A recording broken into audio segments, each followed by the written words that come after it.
L'objectif, l'enjeu, c'est de coupler le développement économique et la transition écologique. Séparer les deux est un non-sens. On n'obtiendra jamais le développement économique et on ne parviendra jamais à assurer la transition écologique. Donc, comme économiste, quand je suis à la recherche des modèles économiques qui permettent d'assurer un lien organique entre le développement des activités économiques et industrielles et la transition écologique, en fait, il n'y a pas 150 modèles économiques, il y en a quelques-uns.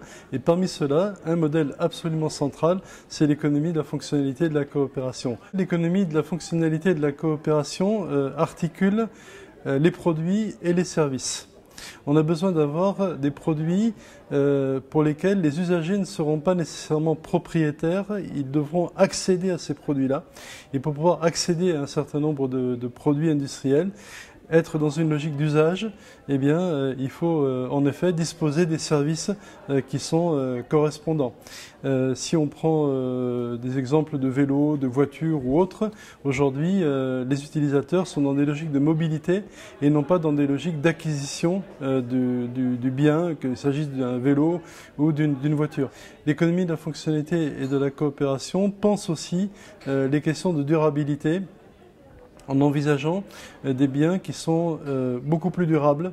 Et pour être durable, il faut qu'ils soient réparables, il faut qu'ils soient réutilisables, il faut qu'ils soient partageables. Et toutes ces logiques sont bien portées par l'économie de la fonctionnalité et de la coopération. Enfin, la troisième dimension qui me paraît centrale, c'est la dimension territoriale.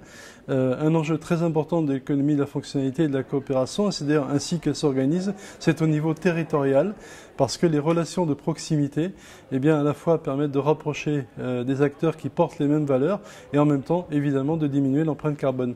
Donc, pour toutes ces raisons, l'économie de la fonctionnalité et de la coopération est un bon modèle économique qui permet d'articuler développement des activités productives et transition écologique. L'enjeu aujourd'hui n'est pas d'avoir 1 ou 2 points de PIB supplémentaires, mais d'inventer un nouveau modèle de développement dans lequel, eh bien, on protège la nature, on protège les hommes dans leur consommation, dans leur lieu de travail, on redéveloppe les activités productives en leur donnant du sens.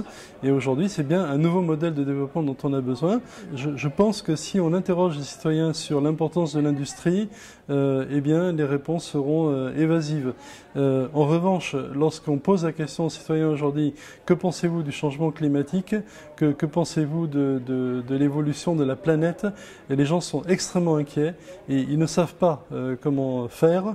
Et aujourd'hui, ils comprennent que la fin du mois et la fin du monde ne sont pas deux questions séparées, mais sont deux questions qui sont intrinsèquement liées. Donc je pense que les gens sont absolument prêts à s'engager dans la transition écologique et à élaborer des solutions absolument originales. Il faut leur faire confiance. Il faut faire confiance à la créativité, il faut faire confiance au collectif, il faut faire confiance tout simplement à la démocratie. Et donc le renouveau de la démocratie est inséparable de tous les processus dont je viens de vous parler, puisque c'est par la démocratie qu'on trouvera les meilleures solutions.